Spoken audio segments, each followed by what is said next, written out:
Welcome, everybody, to Celestial Conversations. This is where the stars tell stories and the sky becomes a living myth. This is an ongoing series that I'm producing here at Guiding Star Astrology, and I'm joined by my husband, renowned author and mythologist, David Warner Matheson. Now, as we dive into the cosmic currents that are shaping our world right now, we're going to expand upon the astrology, the mythology, and the astronomy of what's going on in the skies. We're going to uncover the ancient stories hidden in the constellations and the deeper meanings behind today's planetary movements. So we're going to trace some star patterns and we're going to decode the star myths. David and myself will be having conversations that are all about reconnecting with the sky above and the timeless wisdom that it represents within us. Think of it as tuning back into the universe's cosmic clock. This is going to be an insightful series, a little bit magical, very deeply human, and we're so glad you're here for the journey. Now, allow me to introduce my husband to you all, David Warner Matheson. Welcome, David. I'm so excited about doing this regular collaboration with you. Oh, thanks so much, Kesenya. It's wonderful to be here, and warm greetings to everyone who's joining wherever you are. David, for those who don't know, David is the author of 11 books. It is 11, isn't it? We haven't done any since, I think since it's around 11, 11. 11 One's a books. second edition, so I don't know how to count all of them. Around 11 books. 11 books on astronomy and mythology mainly. And David is a graduate of the US Military Academy at West Point. He's an Army Ranger. He was a member of the 82nd Airborne Division. He's got a graduate degree in literature from the Texas A&M University. And he has been an instructor also in the Department of English and Philosophy at West Point. So Dave is currently living in his home state of California, where I'll be joining him very shortly. And he loves to surf, watches the stars and planets and heavenly cycles. So, Dave, you've also just opened up a martial arts academy in San Francisco, which I actually think is so wonderful. And if you allow me just a moment, I'll tell you why I think that's wonderful. Just yesterday, I was reading a book by one of my foremost astrology teachers in which he was telling everybody in this book that meditation is very good, but it's actually a fallacy of the modern New Age movement that everyone should meditate. Some people's astrology charts simply don't allow them the capacity to do that. And this is particularly true if you have a prominent Mars in your chart or a prominent Uranus, which means they're either in the first house, they're with the first house Lord, or they're conjunct with the sun and the moon, or if Mars and Uranus are in aspect to each other. Now, David, you and I both have these elements in our charts. Personally, I don't know about you, honey, but I find it impossible to meditate. I just cannot focus my mind and sit still for that long. But guess what? My teacher recommends that people with these combinations in their charts do instead of trying and trying and trying to meditate. What can they do to connect their mind, body, and spirit? He says they should do martial arts. So yesterday I was reading this and I was so excited to read it from an astrological perspective. And I just wondered if you might like to take a moment or two to share a little bit about your martial arts academy in San Francisco. Well, thanks, Ksenia. It is a martial art that I've been studying since 1992 called Wing Chun. And Wing Chun is a well-known martial art mainly because when Bruce Lee burst onto the scene, that was the first that most people had heard of Kung Fu and Chinese martial arts. And Bruce Lee's teacher was Ip Man. First teacher of a traditional Chinese martial art was Ip Man. And now there have been several movies based on the life of Ip Man. Ip Man was the first teacher of Bruce Lee.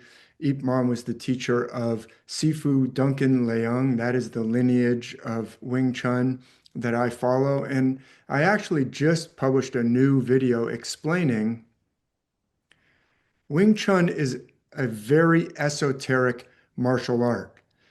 And I go into what esoteric means.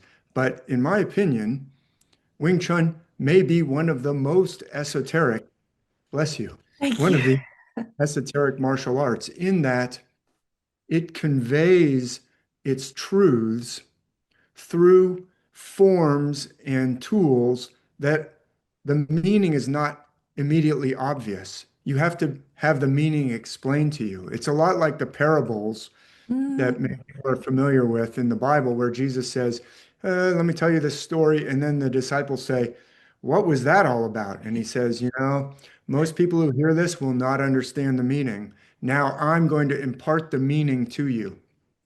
Now, what does this have to do with martial arts? It's so important to understand the meaning, the deeper teaching, the principles that are being conveyed.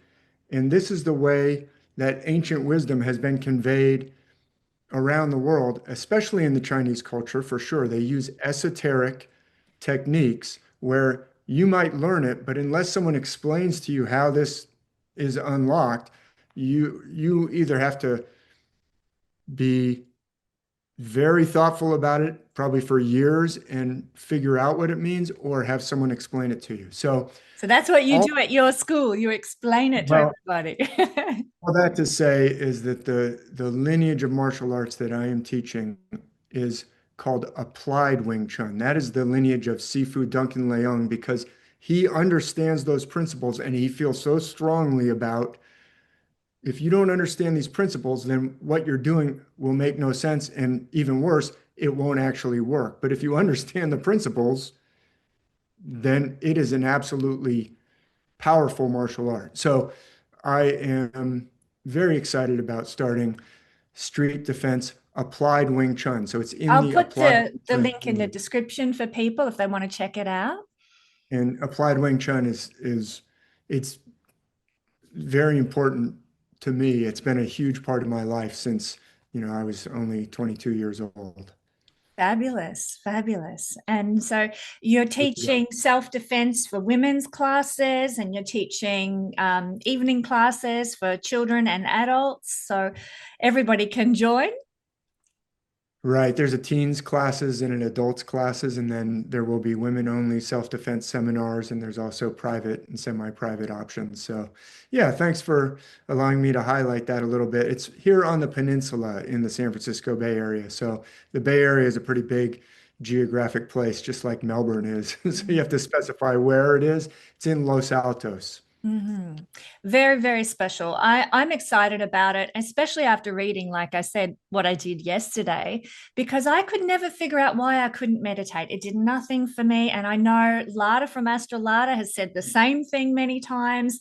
It's a wonderful achievement to be able to meditate, I'm sure, for those who can, but it's not for everybody. And I found that so affirming. And yet I still want to connect my mind and my body and spirit all together. And so this is a wonderful offering that you bring to people like me who can't do the meditation things. So I just wanted to highlight that. But we're actually here to talk about Sirius and Canopus today, which are two amazing fixed stars. And the reason why we're talking about this today is because Jupiter will be burrowing down on the exact degree of Canopus in the zodiac.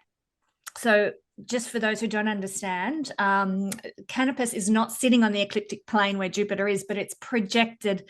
Ptolemy created a system of projection of stars onto the ecliptic plane at certain degrees.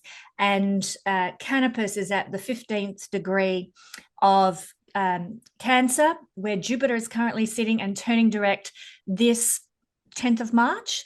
10th of March in Australia. I think it might be the 9th over where you are in California, Dave. So I really wanted to talk about Sirius and Canopus that are receiving this intensity of Jupiter's energy coming up this week because it's very, very pertinent. If I may, I might start off by talking to the astrology first, and then I'll hand over to you to share about the astronomy and the mythology around these stars. Would that be okay? Sounds great. So let's start with Sirius. Everybody knows Sirius. It's mentioned so much in ancient Egyptian texts. And Ptolemy found that it, or believed that it carried the nature of Jupiter and Mars. So if you in your natal chart have Jupiter or Mars conjunct with Sirius, you're going to have the effects of Sirius very strong in your own life. But he found through his research that the star Sirius in astrology gives a person honor, renown, wealth. It can give a great energy towards being a faithful person and a devoted person and a passionate person as well. He found that it made people custodians or guardians. They protect things, and that's one of the energies of Cancer, is that mother energy. I'm protecting my family, like the mother hen with her chicks, kind of thing. And it may very well come from this intensity in Cancer of the fixed star Sirius. Well, the ancient Chinese referred to it as the heavenly wolf. I don't know what a wolf is like with its young, or how protective a wolf actually is, but I guess they are in packs, aren't they? And they look after the pack. Would that be right? Sounds like a likely explanation. I didn't I'm glad you think so. in the Wolf's Star, but we can talk about why Sirius is associated with dogs and wolves when I show some Yeah. planetarium shots in a little bit. But please continue. Oh, well, I'll just finish. Perhaps we'll talk about Sirius and then we'll have a look at Canopus after. So we'll do Sirius first. So when you've got a conjunction like we have in the sky this week of Jupiter and Sirius together, Ptolemy again found that in a natal chart, it would strengthen the energy of Sirius, because remember, Sirius has the nature of a Jupiter Mars star. That's right. But he also found that it can give business success to a person who has Jupiter at the 15th degree or thereabouts. You could give or take a degree of orb either side. It gives business success, makes you travel a lot, can give you a lot of help in life through your relatives, makes your ventures more successful. It gives preferment by the government.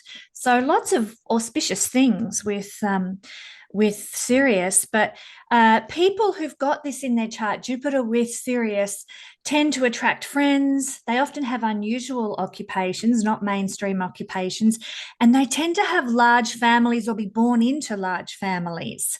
There's a lot of really strong emotional ties with the family as well that Jupiter at this position in a natal chart can bring. So these are some of the topics that Jupiter brings in a natal chart astrologically.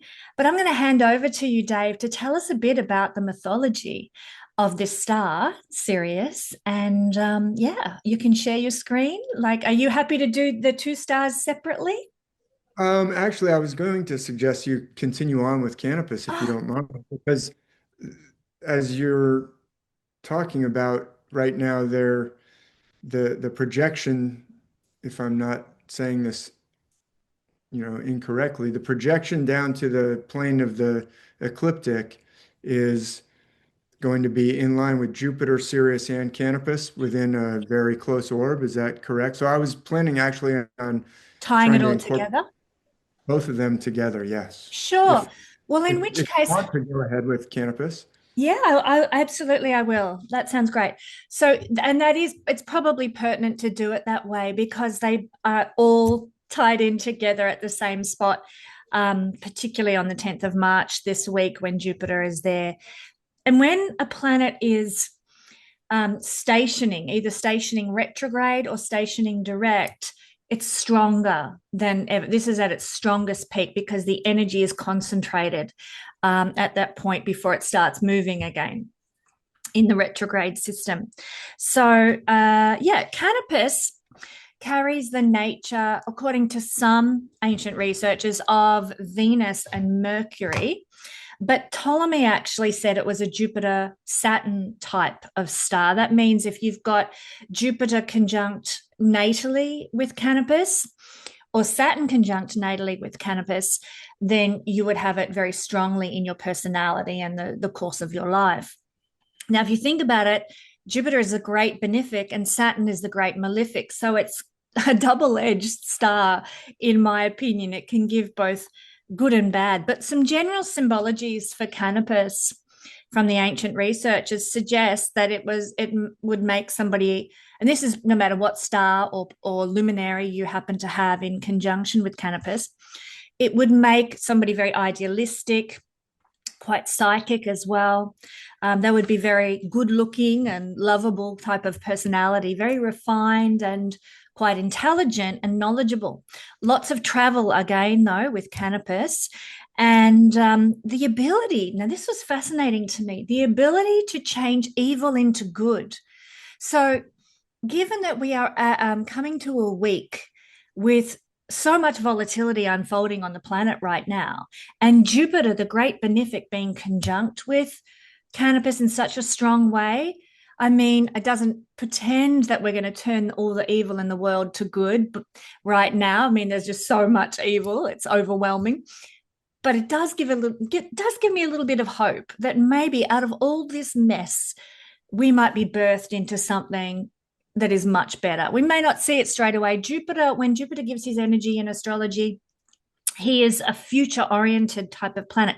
So there might be changes that are happening on the Earth this week that we might not see the beneficial effect of until weeks, months, or hopefully not years, but maybe even years down the track.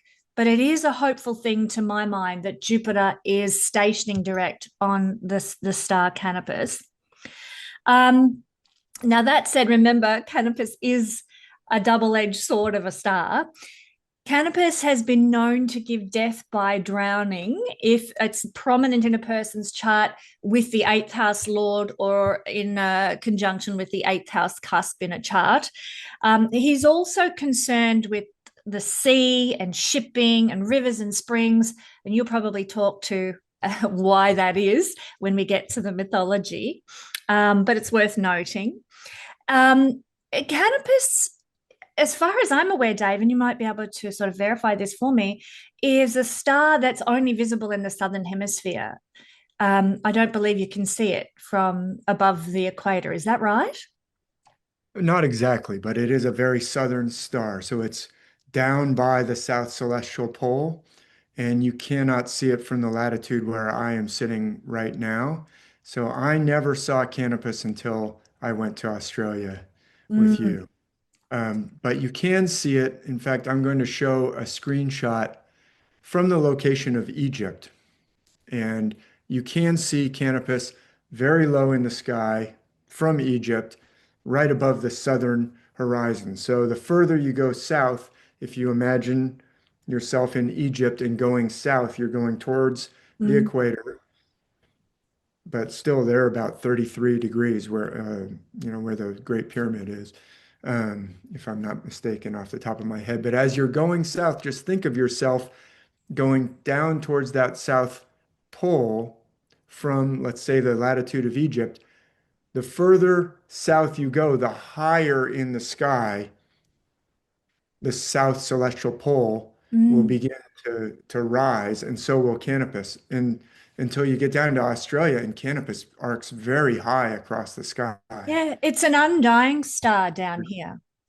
Right. It doesn't So sink below the horizon. So, I'll show it on the I'll show it yeah. on the planetarium to try and, if people are feeling a bit dizzy with that explanation without a visual, I'll show what I'm talking about. Well, I'll wrap up the astrology and then we can get right into the celestial mechanics. But it is recorded as you've alluded to, in the ancient Northern Hemisphere writings, particularly ancient Egypt. And in fact, it was named after Canopus as the name of a military commander in the Battle of Troy, I believe, who was killed in Alexandria. And they've named the star after him. In China, it's called the Old Man Star. And that perhaps is a little bit pertinent to the astrology because it is considered a star. If you've got it prominent in your natal chart, it's considered a star that can give longevity and gives good fortune. So in that sense, it can be quite beneficial.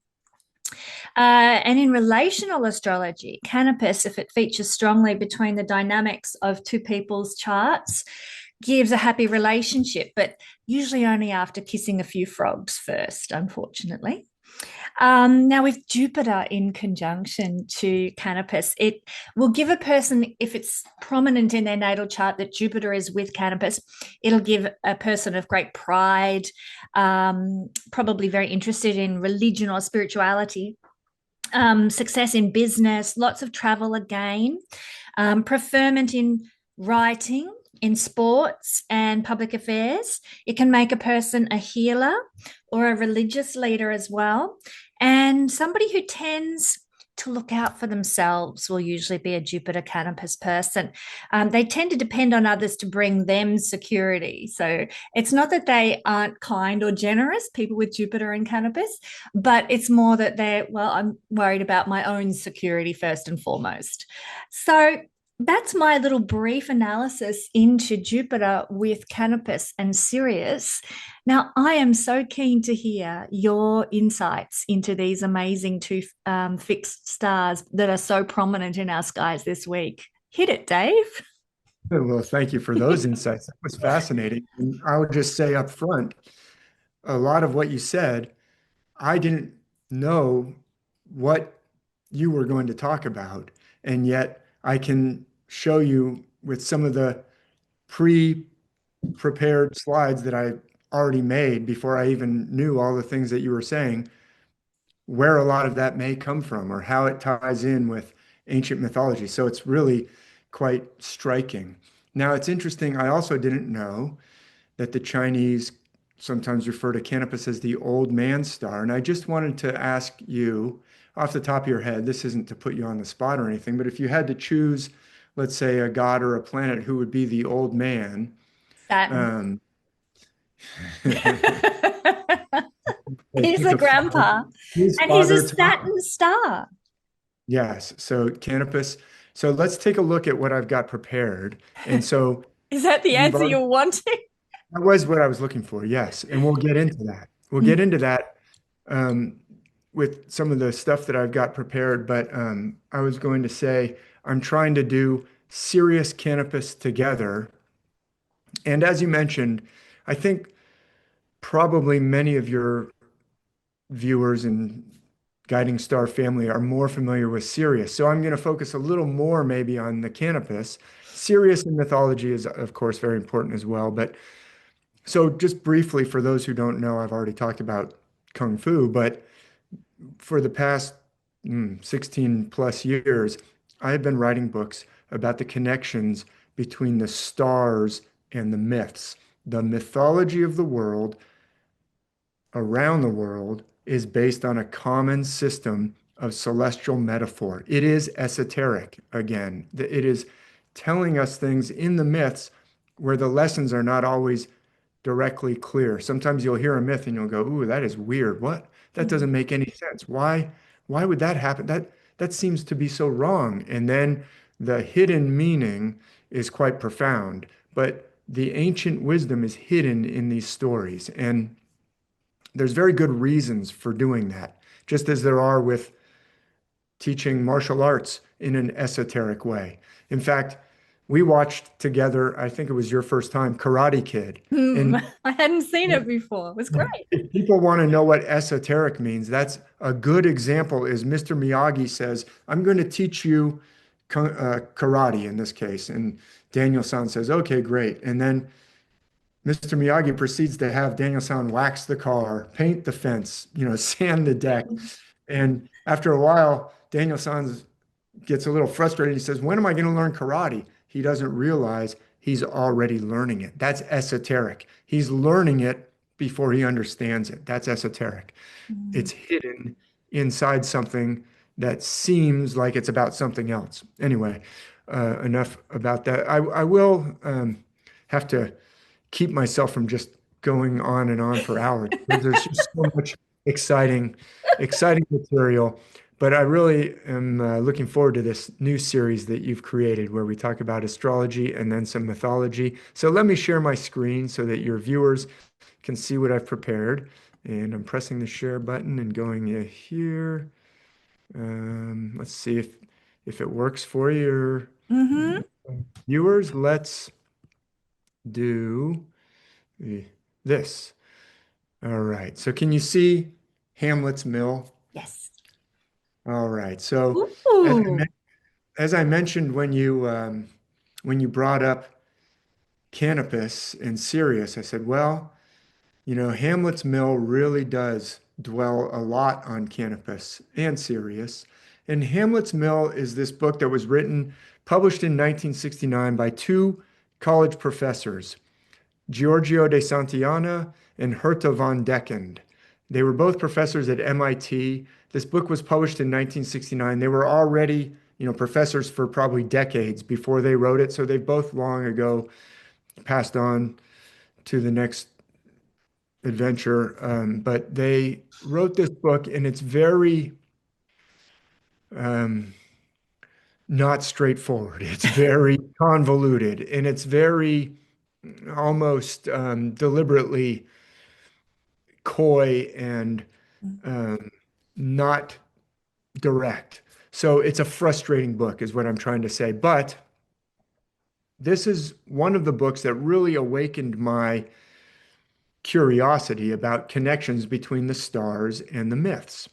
So they got the ball rolling for me with Hamlet's Mill. And I've read this book so many times.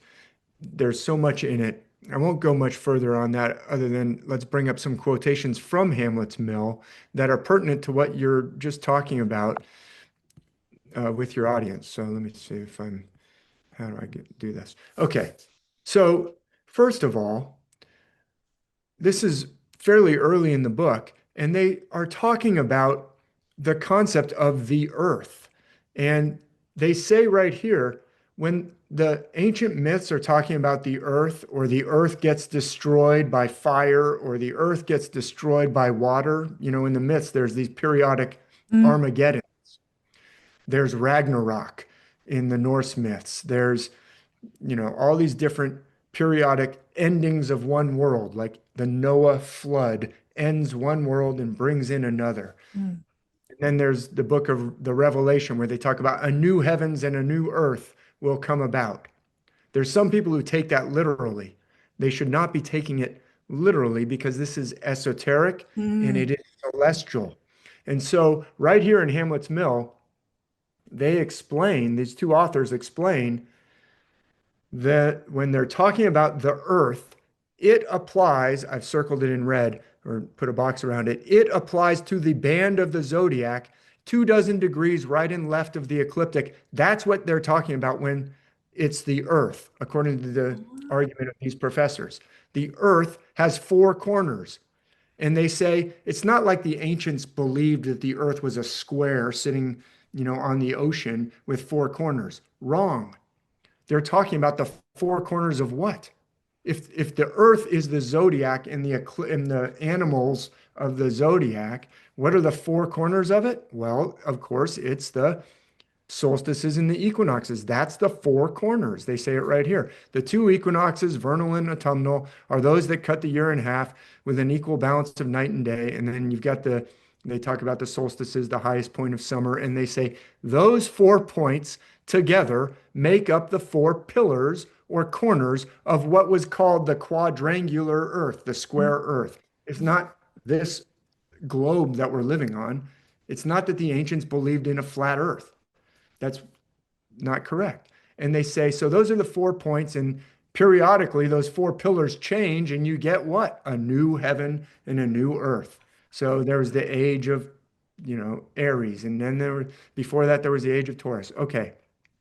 Then they go on to say, so you've got the earth with its four pillars, but then up in the top of it, you've got these constellations ruling the four corners. Every now and then it will form a new one. But at the very top, you've also got high above in the center, the pole star. That's the North Star. And then what about deep, deep down in the waters below? It was metaphorical, waters below. Down there, deep, deep in the bottom of the ocean, Canopus. So it's not Sirius versus Canopus. In this case, Canopus is like the opposite of the pole star. Mm.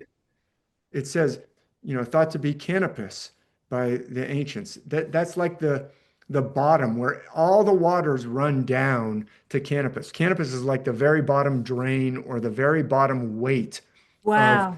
I have the whole earth. goosebumps, just waves of goosebumps, Dave. Like this is really deep, Isn't it amazing? juicy This is, stuff. oh, I'm just getting started. I'm just getting warmed up. So Good. Let's take a look at what that means. So I have, like I said, traveled to Egypt metaphorically in the planetarium here because we're Mhm. going to talk about some of the goddesses associated with Sirius and Canopus, and also some of the gods and the myths.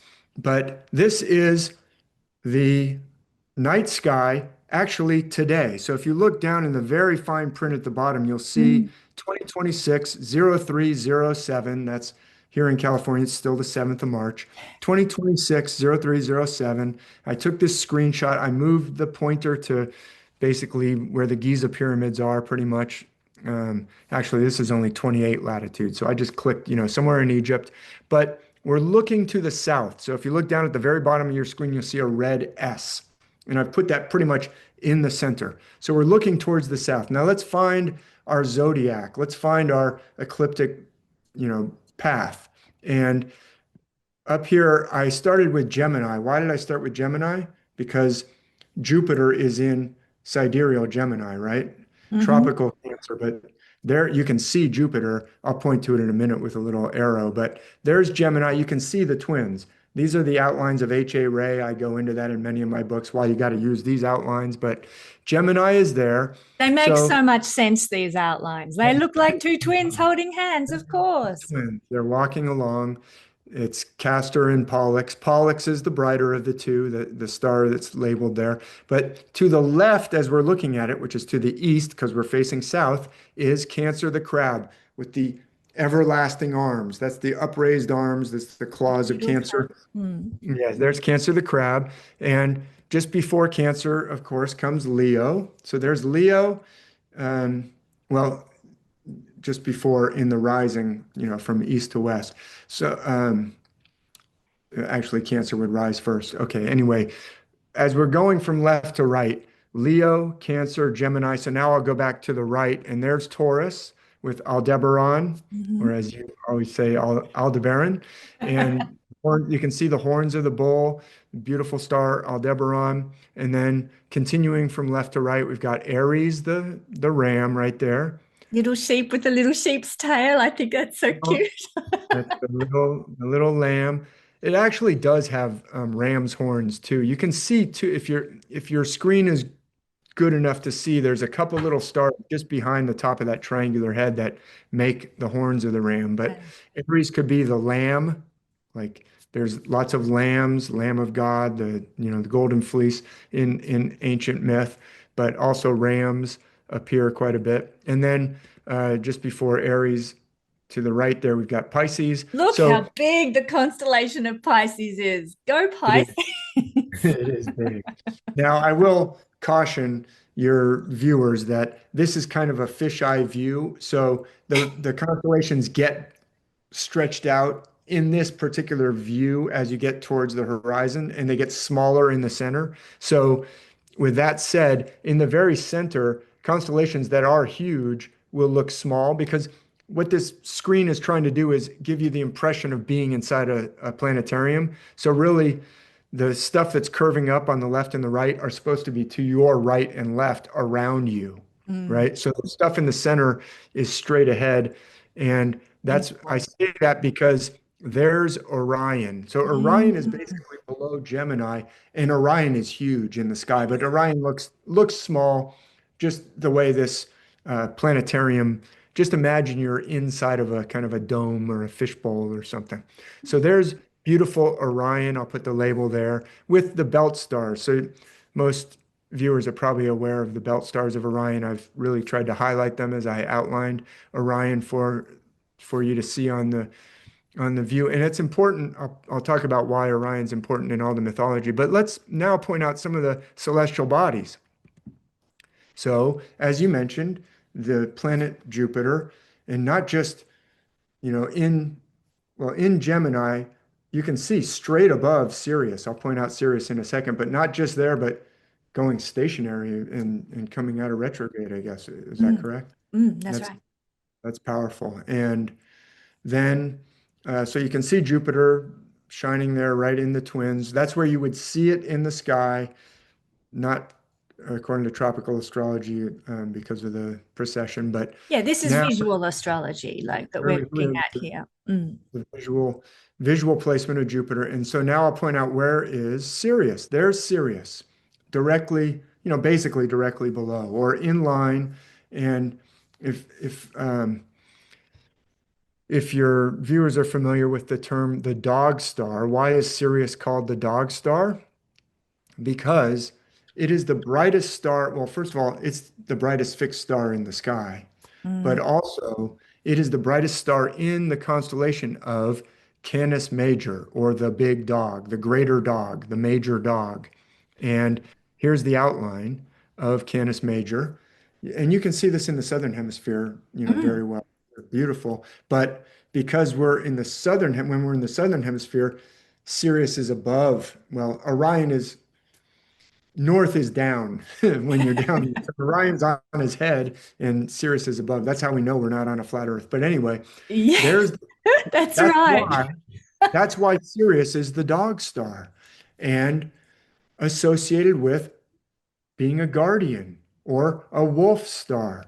And in the myth of Odysseus, when he finally comes home after his long travels, the only one who recognizes him. He's so weather beaten. He's also in disguise, and Athena has helped him to be made his disguise basically impenetrable. Nobody can figure out that it's Odysseus. There's only one character in the whole household of Odysseus who recognizes him, and that's his dog, Mm. Argos. The name of his dog is Argos. Oh And my gosh. Ar Oh, Argos gets up, tries to get up, but so Odysseus has been gone for 20 years. First, he fought the Trojan War, which lasted 10 years. Then he took 10 more years to get home. So he's been gone 20 years, and Argos is now a very old, decrepit dog. He's just lying there waiting for when will Odysseus ever come home? It's a pathetic scene. I mean, it arouses pathos. It arouses emotion in us. Argos recognizes Odysseus, tries to get up, wags his tail stumping on the ground. He tries to get up. He can't, he's so old, he can't even get up. And he basically, oh, licks the hand of Odysseus and falls dead, at that moment. It's so sad. But he recognized Odysseus, and that is almost certainly, in this case, Orion is Odysseus in disguise, and Canis Major is his dog Argos, because right next to Canis Major is the constellation of Argos. We'll see it in a second. That's probably why you were saying, "Oh my goodness." it's Here's why I Canis. was saying, oh my goodness. I mean, Homer is brilliant, or whoever wrote the Odyssey is brilliant. Ancient Like, myths are amazing. They're yeah. amazing. So there's Canopus. I've put a deeper purple arrow down there because Canopus is deep down. That's like the bottom of the world. That is down there near the South Celestial Pole. It is in the constellation of Argo Navis, which means the ship Argo and the Argonauts. Canopus is part of the keel of this ship. The ship is kind of like straight up and straight down. But in the sky, as in this particular snapshot of the sky right now, it's like the Titanic when it's sinking, the Yes, part yes. of it's under the water and it's straight up with the tail of the ship about to go down. But there it is, Argo Navis with Canopus in the ship Argo. And so now let's talk a little bit more about these constellations. So, or the mythology. I want to point out just maybe one more constellation here. Let's see if I can do it. This is called the River Eridanus. Forbiddeness. Mm. River Eridanus, and it really originates near the toe of Orion, near Rigel. So there are myths in which um, a giant, for instance, will have a vulnerability in his heel. And like the Argonauts, when they encounter this giant, um, Talos, the robot. They can unscrew the screw at his heel, and all the oil or all the pneumatic fluid runs out, and then Oh, that's and Orion, is it? The giant. the figures that get you know, there's a Native American myth about a giant who gets stabbed in the heel and bleeds to death. And so there's, Is it Achilles as well? well, it's a good question. I deal with that in one of my books that I published back in 2016. I will say that like vulnerabilities in the foot or the heel often have to do with Orion. I'm not Mm, positive about Achilles. Achilles is a fleet-footed warrior, and a lot of times that's associated with Aquarius. The figure Aquarius looks like he's running, he but does. it's shot in the heel, then it's often associated with Orion. Mm, So sometimes these figures in myth can be one constellation in one episode and a different one in another. mm. So I'm just gonna have to say maybe to your question. But anyway, the important point about the river running down, you can see a river Eridanus is a very long river. It goes right down below the horizon here. It just keeps going, flowing down towards the south. And the ancients believed that all the rivers flowed down to Canopus. Canopus was like the weight at the bottom of the ocean where all the rivers were getting collected into. And as we'll see from, I'm going to go back to some more Hamlet's Mill, but first, let's just take a look at this picture from the cover of Hamlet's Mill. Isn't that an amazing picture? What is that figure doing? He's wearing kind of a hat that makes him look to me like he's associated maybe with Hermes or a Pied Kappa Piper or something. ability. Yeah, but he's got this thing on his shoulder. Let's look at the shape of that thing on his shoulder. Look up at Orion, and Mm, isn't that interesting? hmm. Excuse me.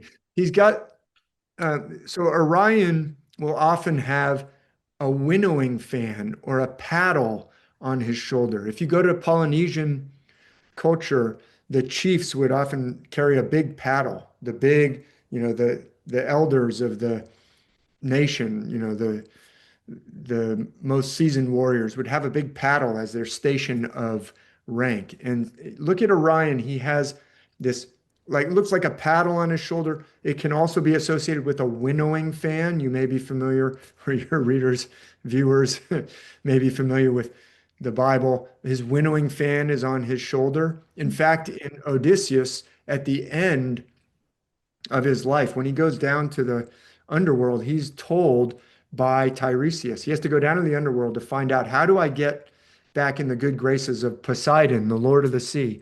And Tiresias says, you need to take a paddle, put it over your shoulder, and walk inland and keep going until you get to a race of people who know nothing of the sea. They're so far inland, they don't have ships. And when they look at this paddle, this oar on your shoulder, they'll say, hey, fellow, why are you carrying a winnowing fan on your shoulder? Then you'll know you've reached a people that don't know anything about the sea because they've mistaken your paddle for a winnowing fan, because that a winnowing fan does look like that. But anyway, this figure on the cover of Hamlet's Mill, I don't actually know where that drawing comes from. It looks kind of medieval, or Yeah. late Middle Ages, kind of 1000s, 1100s, 1300s. I don't know when it was drawn, but clearly the artist is evoking Orion with the Mm. angle of that hockey stick that he's carrying on his back. He's got the Orion hockey stick. It's a little wider at the top. Even the angle of the top, the way it carves Mm. down, looks like Orion. But what's he got in his other hand? He's holding this winnowing fan hockey stick thing on one shoulder. What's that other thing he's holding? I'll tell you. It's a plumb bob. It's a measuring bob. A plumb. What does plumb mean? Do you know plumb with a B on the end of it, like a plumber? What does a plumber deal with? Pipes, Water? Yeah.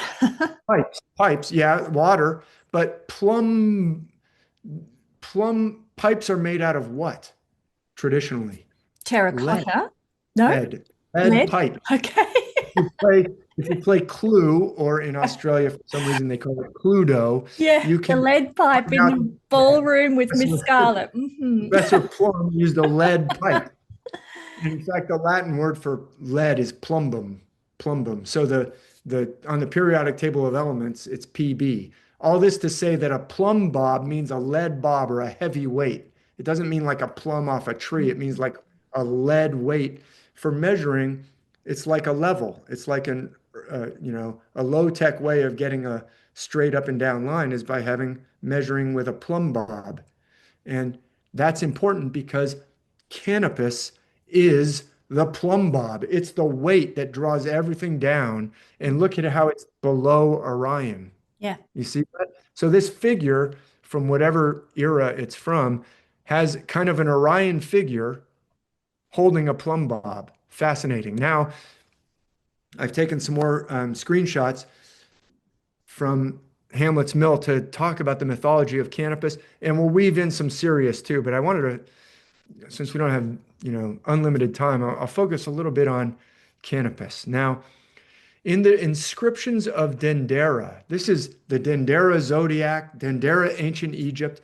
In the inscriptions of Dendera, published by Dumakin, so this is some German scholar from the 1800s, I think, who has translated some of the inscriptions at the Temple of Dendera. The goddess Hathor Yes. is called Lady of Every Joy. In those ancient Egyptian inscriptions, they call her Lady of Every Joy. And then the authors of Hamlet's Mill say, for once, Dumakin adds literally, so they're a little upset at Dumakin. He doesn't always tell you the literal translation. He kind of turns it into something more modern. But they say, in this case, he gives us the actual literal. Thank goodness, because it's enlightening.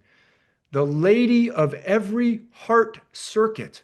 So Hathor is the goddess or the ruler of every heart circuit. And then they go on. So this is Hamlet's Mill's authors. This is not to say that the Egyptians had discovered the circulation of the blood. Well, they probably had, but anyway. But the determinative sign for heart often figures as the plumb bob at the end of a plumb line coming from a well-known astronomical or surveying device, the merket in ancient Egyptian. Nobody knows exactly how it was pronounced, but evidently heart is something very specific. It's the center of gravity. It's what everything runs into. Like all our Blood. run into the heart. Mm. All the rivers run into Canopus. So Hathor was the lady of every heart circuit, and the Egyptians called the heart with a sign that meant a plumb bob too. And so the authors of Hamlet's Mill speculate, they say, and this may lead in quite another direction. The Arabs preserved a name for Canopus. Besides calling the star Qalb al-Taiman, the heart of the south, Wow. they called it Subail el-Wezn, Canopus, ponderous, the heavy weighing Canopus, the plumb bob, the heaviest star. A name promptly declared meaningless by the experts. In other words, the conventional scholars will say, well, what do they know? Canopus doesn't weigh anything more than any other stars. But yes, it does mythologically. It's down there at the bottom of the ocean, pulling everything to it. Mm. The weight at the end of a plumb line, as befitted its important position as a heavy star at the south pole of the waters below.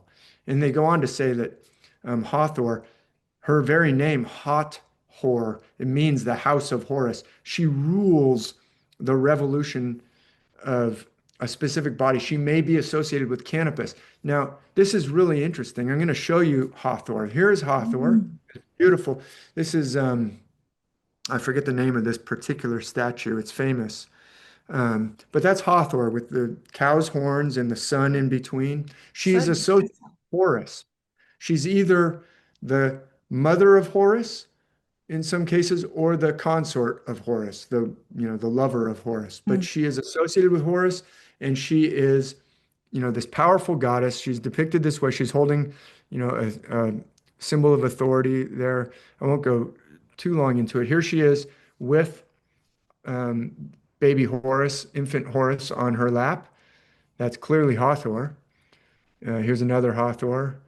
And that one, the infant, she used to have an infant, but this is the same as the Madonna image. Yes, it Now, is, isn't it? it is. It's the same symbology. Now, Hathor and Isis are practically twin goddesses. Like they both, um, sometimes those statues of a goddess nursing baby Horus will be identified as Isis. And here's an actual ancient Egyptian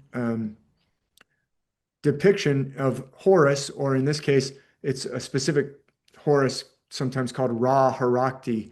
The Ra of the two horizons is what it means. It's the falcon-headed Horus with a sun disk on his head, because the sun rules two horizons, but two goddesses behind him. One is Hathor and one is Isis, but they're almost identical. It's They like they're are. twin. There's very little difference between them. It looks like one might have a cobra.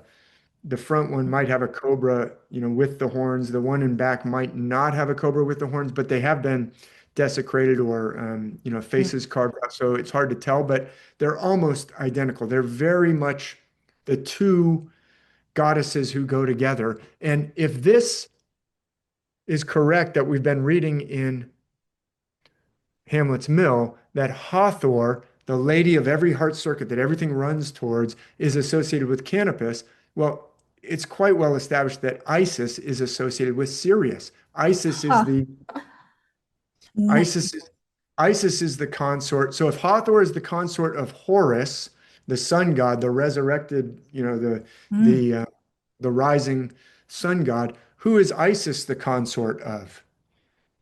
Osiris. Mm. Osiris is the slain god of the underworld.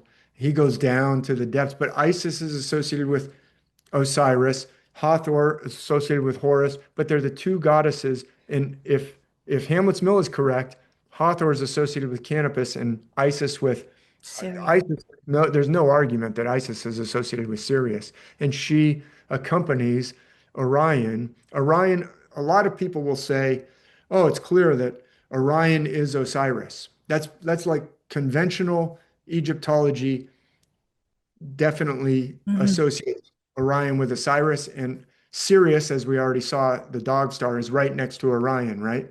So she accompanies Osiris all the time. But I have also shown there's a book I published in 2019 called The Ancient Worldwide System, and Yes. it's got chapters and chapters on the Egyptian mythology, chapters on the Babylonian, ancient Mesopotamia.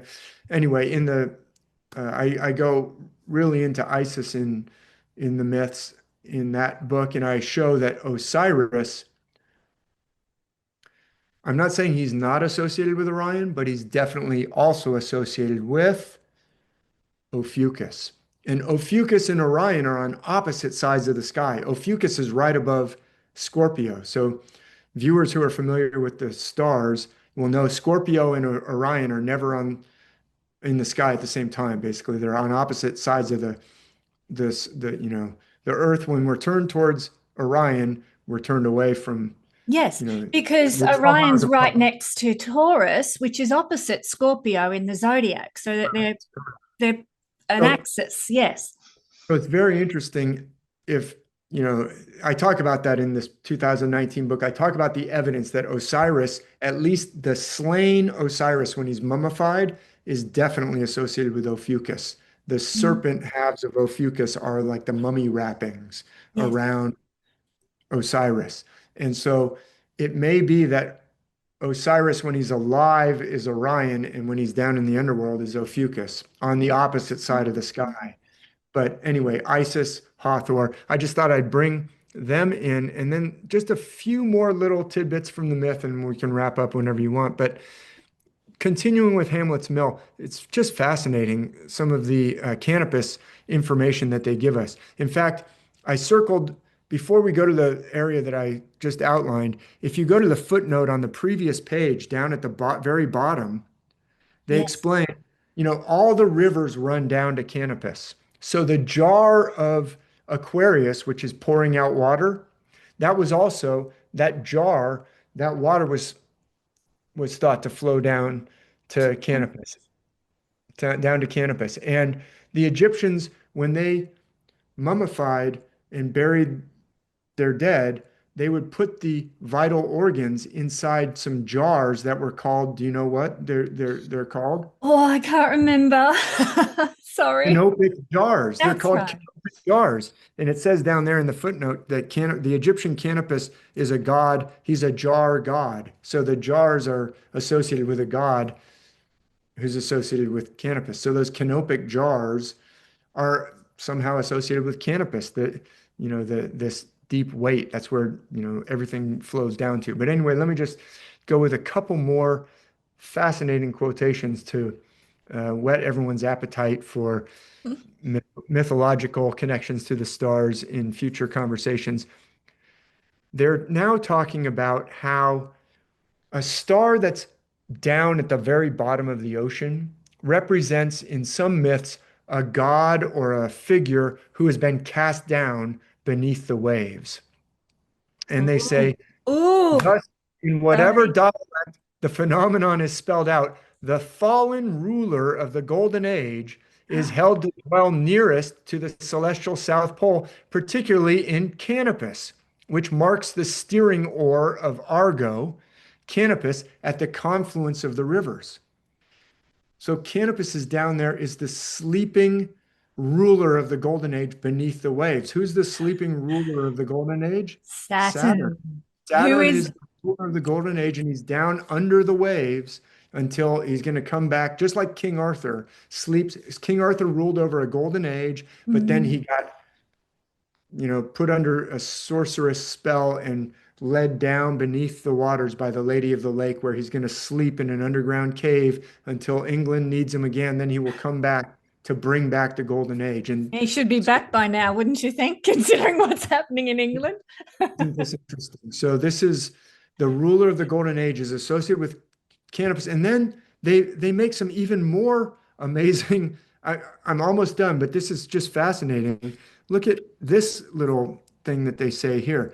And there is little doubt, in fact, none, that Phaethon, in the strange transformation scenes of successive ages, came to be understood as Saturn. Now, who's Phaethon? He Phaethon, flew too close to the sun. right. So Phaethon is the son of Helios. Helios is a Titan who is the god of the sun, or the Titan who steers the chariot of the sun. Apollo is a sun god. He's the Olympian sun god. Helios is the Titan of the sun. And his son Phaethon he said, Dad, could I please drive the chariot just one day? And Helios said, no way. Those horses, they are not, You couldn't begin, manage them. they are not for beginners. And Phaethon begged and pleaded, and finally Helios said, okay. And so, of course, the horses, everything went fine for a little while, and then the horses got out of control, and Phaethon went down. They got too close to the earth and scorched some desert areas, probably, large portions of Australia, Sahara Desert. Sometimes they got too far up, and then we got freezing areas and snow and ice caps. Anyway, Zeus could stand it no longer after a while and had to hurtle a thunderbolt at the chariot, causing Phaethon to fall all the way down. It was this terrible long fall and splashed down into the ocean, and was burning hot and blazing so brightly that, ages later, when the Argonauts were on their journey, they passed over the place where Phaethon fell down into the ocean, and they could look down and still see the glow of Phaethon down there beneath the waves. Isn't Wow. it eerie? Doesn't that evoke some? But Phaethon, they're saying, well, Saturn gets pulled down beneath the waves. King Arthur gets pulled down beneath the waves. Phaethon gets hurled down beneath the waves. Phaethon is Saturn, or associated with Kronos, is what they say. So it actually, this sentence continues on the next page, and I'll read it to you. And there is little doubt that Phaethon came to be understood as Saturn. There is the testimony of Eratosthenes' catasterisms, according to which the planet Saturn was Phaethon, who, hopefully you can see it. I've got to Yes, move on. yes. Okay. You can see it, but I can't see it because our faces are in the way. Can you Oh, read to me? Does that say after yes. Kronos? After Kronos had emasculated Uranus, Zeus Yeah. threw his father Kronos from the chariot and Well, how do you say that? Into Taurus, Tim? Tartarus. Yeah, in Tartarus, Tim. In So Tartarus, the Tim. word that they use is they in Tartarus. Tartarus is like the deep underworld. So Ah, after Kronos, castrated Uranus. Uranus, Zeus. So Kronos is the son of Uranus. Yes. Zeus is the son of Kronos. Zeus threw Saturn down to Tartarus, the underworld. So this is saying basically their argument is, look, Phaethon is a Titan.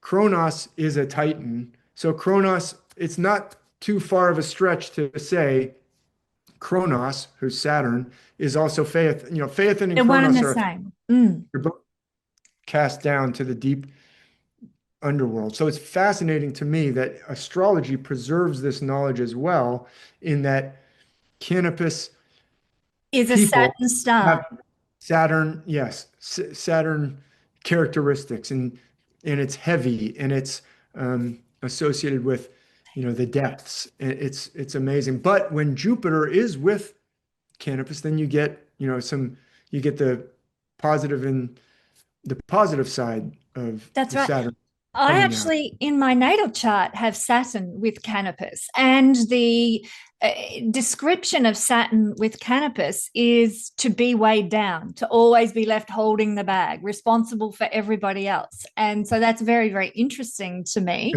But also, I have a question, because in these mythologies where King Arthur comes back, Saturn returns from under the waves, like there's always this coming back element.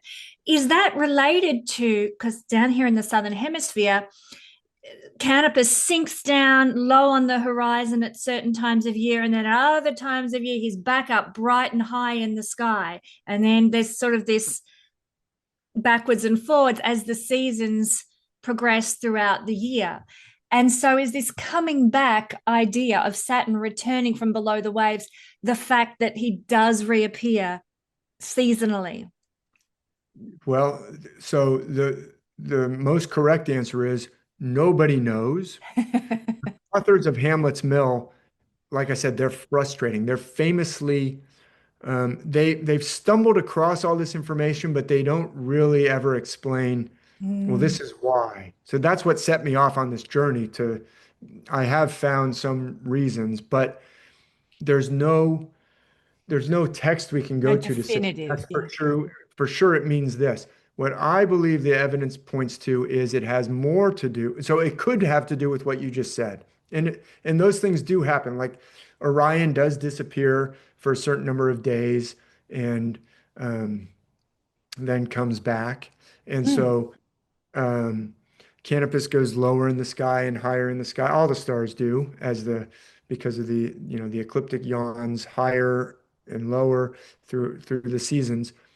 But also, I believe more likely it has to do with the precession and the Yuga cycle that you're also That I very love. familiar with, that you love very much. Because the changing of these world ages that we started with is caused by precession. And so, in the age of Taurus, if I were to just go back real quick to my um, night sky and show what happens is in the age of Taurus came after the age of Gemini, and the age of Aries came after the age of Taurus, and the age of Pisces came after the age of Aries, and now that's ending, and we're going into the age of Aquarius, right? Mm. So the authors of Hamlet's Mill, like I said, they're frustrating. They don't always come out and really explain, and I think they probably didn't quite get all the answers. So sometimes they'll say, well, the answer to that is beyond the scope of this book. And the reader Because is we like, don't know. what? Come on, tell me if you know. But they seem to argue that the golden age was the age of Gemini before the age of Pisces. And they say that because you can see very faintly on the screen the Milky Way.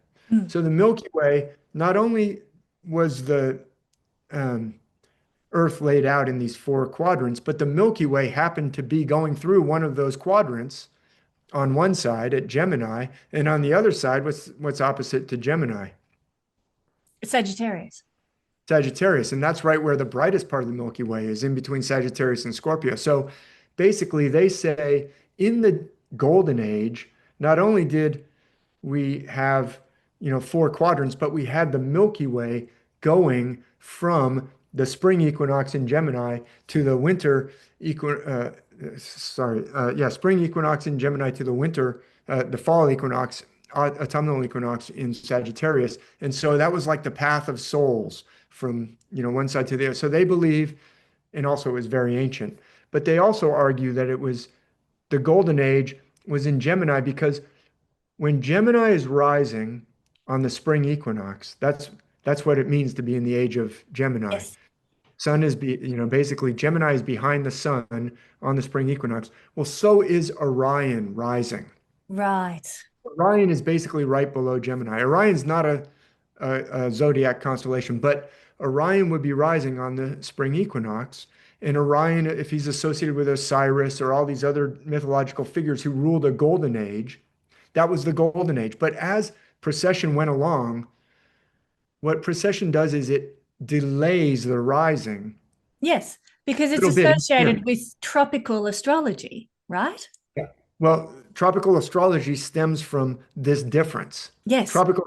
This difference happened because, or tropical astrology is different from visual astrology because of this. So what happened was Gemini used to be the rising constellation just before the rising on the spring equinox, but slowly precession delays the background stars. Slowly, Gemini was further and further beneath the horizon on that important day. So Taurus was in the sky. So it was like Gemini was being held down beneath the horizon, which could also be mythologically, metaphorically seen as holding them down beneath the waves, Mm. especially if the horizon was an ocean. Like if you've got an ocean to your east, then it's like that constellation is being held down. So the ruler of the golden age, if associated with Orion, let me just put Orion in, would be slowly drowned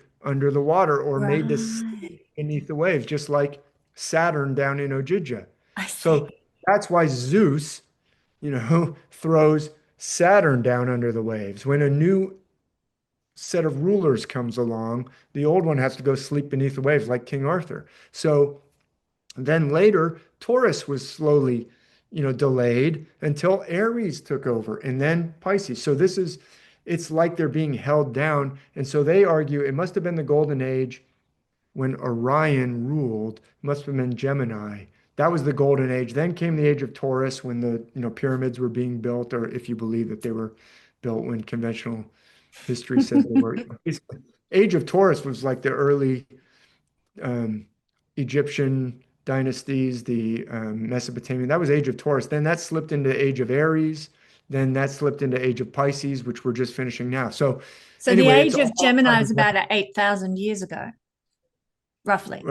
yeah. So if it's 2160 each one, and we just finished 2160, 2160, 2160, yeah, like Eight and a half. yeah. And so if that's the case, then the golden age won't be coming around for another. I know it's a long way away, but at least according to the Yuga cycle, we're moving out of the Kali Yuga, the Iron Age, and back up into the new Bronze Age, which seems to be, all this pain and suffering that's going on in the world right now, maybe a push, the birth pains of us pushing back into what will become a new Bronze Age. One can only hope, but let's not go down that road. Well, This like I said, this is one interpretation. I'm not saying that they're even correct that the age of Gemini was the golden age. I'm just saying if you want to look for a celestial metaphor for that. connection to the golden age, I don't really think it's just Canopus getting higher and lower in the sky on a Mhm. yearly cycle, although it could be. It's more likely the precessional cycle. It's something bigger than More just an evidence for annual that. cycle. So interesting, Dave. It's just eternally fascinating and just so like I feel my head sort of bursting with the symbology and the complexity. There's It's so really much. lovely, it's really, really lovely and so pertinent now because all these things are being highlighted by Zeus or Jupiter's, dance around that part of the sky. I mentioned in my most recent astrology report that yes, Jupiter will turn direct in Cancer once every 12 years. So this is a once in 12-year experience we're having this year. But at this degree, like I didn't even know how to research the odds, if you like, or the regularity of him turning direct at this point. It really emphasizes this very, very pertinent point in the zodiac. And I think, given what the world's going through right now, this is a really symbolic stationing and direct motion of Jupiter at this point on these fixed stars. Now, as people will have just seen in the beautiful examples that you gave, these stars aren't on the ecliptic plane or in the constellations of the ecliptic, but Ptolemy created this projection model, and I go into that in my Royal Stars Academy when we talk about fixed stars, but there's a projection model that puts each of the big fixed stars, projects them onto the ecliptic plane. So it's like there's a potent energy there from that star because of its projection. And even Bernadette Brady, who is magnificent modern fixed star warrior, talks about parens with the stars. And that's basically when you've got the zodiac constellation rising, you will also have at that same time some fixed stars rising at the same time, even though they're not in the actual zodiac sign on the ecliptic. They will still rise at a similar time. So that's called parens. But yeah, no, I love what you've shared. It's wonderful. I get excited. I get goosebumps. Thank you so much for sharing this wonderful information. I know everybody's going to love it. And Well, I'm thank you. Yeah, it's sorry. really, thank you so much, because it really was synergistic. I didn't know what you were going to talk about, but now that we've both kind of explained the two sides of what we had prepared, maybe King Arthur is going to come back. Here's hoping. And Odysseus and the King of the Golden Age, let's hope they all do. We need it. We really need it at this point. But, this is lovely, Dave. And everybody, Dave and I are hoping to do regular videos like this where we talk about current things happening in the sky from a mythological and astronomical and celestial mechanical point of view.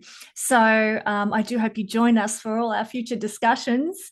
Dave, it has been so lovely to be able to share this journey into this ancient mythology and celestial mechanics of Sirius and Canopus with you.